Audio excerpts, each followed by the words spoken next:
অনেকে বলে যে ঘরে বসে কিছু করা যায় না, আসলে করা যায়। অবাক হবেন, আমি আলু দিয়ে বার্গার তৈরি করছি, আলুর রোল তৈরি করছি, আলুর পরোটা করছি। এই যে কিমাটা পুরো আলু দিয়ে করছি। সব আলু, পেঁয়াজ আলাদা একটু মানে মশলা এক করা, আর সব আলু দিয়ে, এগুলো সব আমার রেসিপি আলু দিয়ে করা হয়েছে। আলু দিয়ে করতেছি। আমরা তো আলুর ট্রেনিং করছি। এমপি সাহেব বলছে যে আমাদের আলু দিয়ে একটু বাজারজাত করতে, কারণ কৃষকেরা আলু রোপণ করে মানে শান্তি পাচ্ছে না, তাদের ন্যায্য দাম পাইতেছে না। তো আমরা যদি আলু দিয়ে সব রেসিপি তৈরি করি, কেন পাবে না?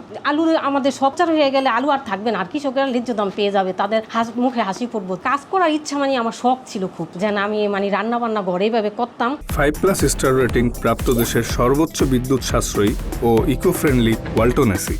Walton air conditioner, smart comfort এখন নেক্সট লেভেলে।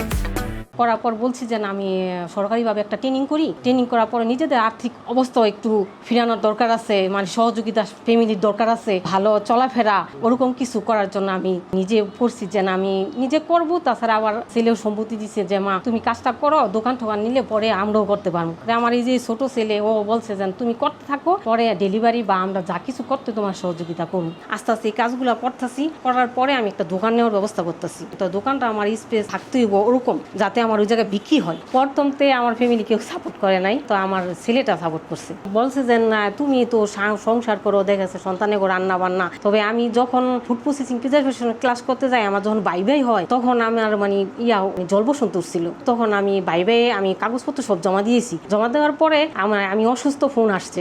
তো আমার মেয়ে আমার বলে নাই যে না মা তো অসুস্থ, মারে দেওয়া যাইব না। পরে আমার এক ভাবি ফোন করছে, ভাবি কালকে তো ভাই পরে আমি বলছি কালকে তো আমার বলস নাই কেন না, তুমি তো অসুস্থ। আমি অসুস্থ কি আমি সবসময় থাকবো নাকি? আমার ইচ্ছা আমি এটা করবো। তখন আমার 500 টাকা নোট নিয়ে আমি বাইরেছি। আমি পায়ে হেঁটে মনে করেন যে 30 টাকা রিক্সা ভাড়া ওইখানে লাগে। ওই ভাই যাইয়া দেখি মানে তাড়াতাড়ি গিয়ে ধরছি রিক্সা, যেন ওই 500 টাকা সকালবেলা কেউ ভাঙতি দেয় না। ভাই আরম্ভ হইলো। পরে আমার ওই যে ঢাকা থেকে যে অফিসার আসছে, বলতেছে যে আপনি কেন আসছেন এখানে? আমি বলছি যে আমি কিছু করতে চাই। তবে উনি আবার হাসতে হাসতে বললো আপনি কিন্তু দেখে মনে হইতেছে আপনি অনেক কিছু রান্না বান্না পারেন। আমি আলহামদুলিল্লাহ আমি সব পারি, তবে আমি আরো কিছু করতে চাই। পরে আস্তে আস্তে ঠিকই আমি ওনার কথাটাই আমি আমার মাথায় রাখছি, যে উনি যে আমার এই কথাটা বললো যে আসলে আমার কিছু করতেই হইব, যে বলতেছে হ্যাঁ হাসি দিয়া বললো, এই জন্য আমার উৎসাহ লাগছে বেশি। পরে যে আমাদের যে ডিডি ম্যাডাম, আলিয়া ম্যাডাম, উনিও আমার খাবারের সাপোর্ট দিছে। তো ওইখান থেকে উৎসাহ পেয়ে আমার আরো উৎসাহ জাগছে। প্রথম আমি যখন মহিলা বিশেষজ্ঞ অধিদপ্তরে ম্যাডামকে যখন আমি আচার দিছি, তখন আমি মানে 300 টাকা পাইছি।